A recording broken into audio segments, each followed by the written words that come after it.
ये जेल को जाते हैं, हम कब्रों में जाते हैं। मैं खामोश नहीं बैठ सकता हूं। खामोश बैठना मेरी फितरत में नहीं है। मेरे मां ने, मेरे बाप ने मुझे कहकर पाला और पोसा कि चाहे कुछ भी हो जाए असद, तू लड़ता रहे, पुकारता रहे, अपने हक के लिए लड़ता रहे। मैं अपनी मां को शर्मिंदा नहीं कर सकता। मैं अपने मरहूम वालिद को दिया हुआ वादा उससे मुकर नहीं सकता। मौत मुझे खामोश कर सकती है। तुम गोली चलाओ या कुछ भी कर दो, मगर जब तक रब्बे करीम अपने हबीब के सदक़े में ओवैसी को जिंदा रखेगा, मैं बोलता रहूंगा, लड़ता रहूंगा, मसाइब और मुश्किलात के तूफान से गुजरूंगा।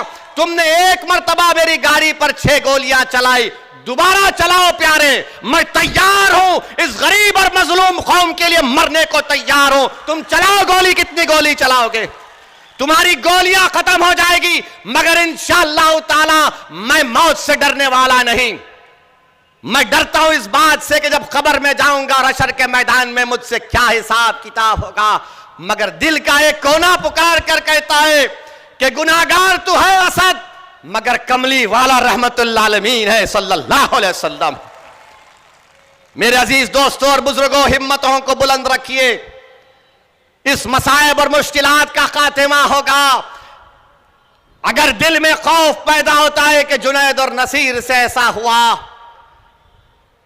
तो सोचो हजरत सुमैया को नेजा मारा गया, वो शहीद हो गई।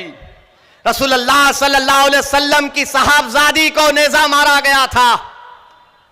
अगर डर पैदा होता है तो इमाम हुसैन की शहादत को याद करो।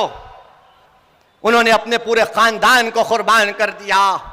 हजरत बिलाल के उस कुर्बानी को याद करो कि गरम गरम रेत पर लिटाकर गरम पत्थर रखकर कोड़े मारे जाते थे और बिलाल पुकारते थे, अहात अहात अहात।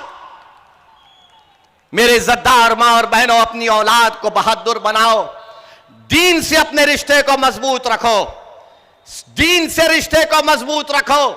हिजाब पहनेंगे, बुर्का पहनेंगे, चादर पहनेंगे। किसी जालिम हुकूमत के फैसले पर हम अपने दीन से दस्तबरदार नहीं होंगे। तुम्हारे जुल्म से हम अपने दीन से दस्तबरदार नहीं होंगे।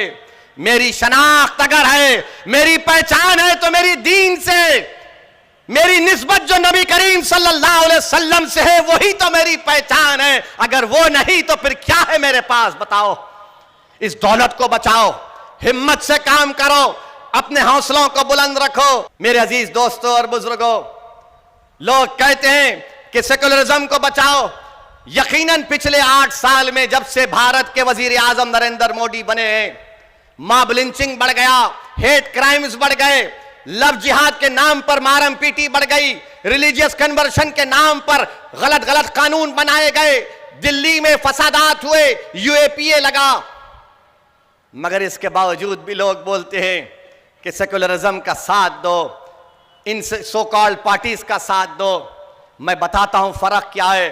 फर्क यह है कि जुनैद और नसीर की जली हुई लाशें उसके घर को आई। जुनैद के घर को मैं गया था जमील खां के साथ, और जुनैद के 6 बच्चे और जुनैद का बड़ा भाई जो नीम पागल है उसके 7 बच्चे, यानी 13 बच्चों की जिम्मेदारी जुनैद पर थी। जुनैद और नसीर के घर में जली हुई लाशें आई। हाफिज जुनैद को ट्रेन में 16 साल के बच्चे को मार दिया गया, उसकी लाश अपने बाप के घर को गई। रगबर को मार दिया गया, उसकी लाश उसकी बीवी के पास गई जो बेवा हो गई। पीलू खान को मारा गया। अब बताओ आप, इनको क्या होता है? ये सेकुलर पार्टियों को, ये सिर्फ जेल को जाते हैं, हम कब्र में जाते हैं। ये जेल को जाते हैं, हम कब्रों में जाते हैं, और जेल से जल्दी बेल भी मिल जाती है। आप बोलेंगे वो कैसे? तो क्या नवाब मलिक को बेल क्यों नहीं मिलती? नवाब मलिक को बेल मिली, किसको मिली फिर? जोर से बोलो, डर रहे कहीं को? और जोर से बोलो। नवाब मलिक को नहीं मिली। आजम खान का सियासी कैरियर पर क्वेश्चन मार्क लग गया।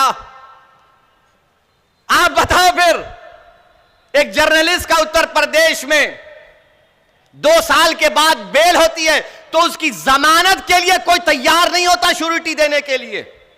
मैं सलाम करता हूं हमारे उस हिंदू भाई को जो जर्नलिस्ट है, जिसने अपने घर के कागजात ला कर रखा है। 20 दिन कोई श्योरिटी देने तैयार नहीं हुआ। मेरी इज्जतदार मां और बहनों, मेरे बुजुर्गों, मेरी एक एक बात पर गौर से सोचिए।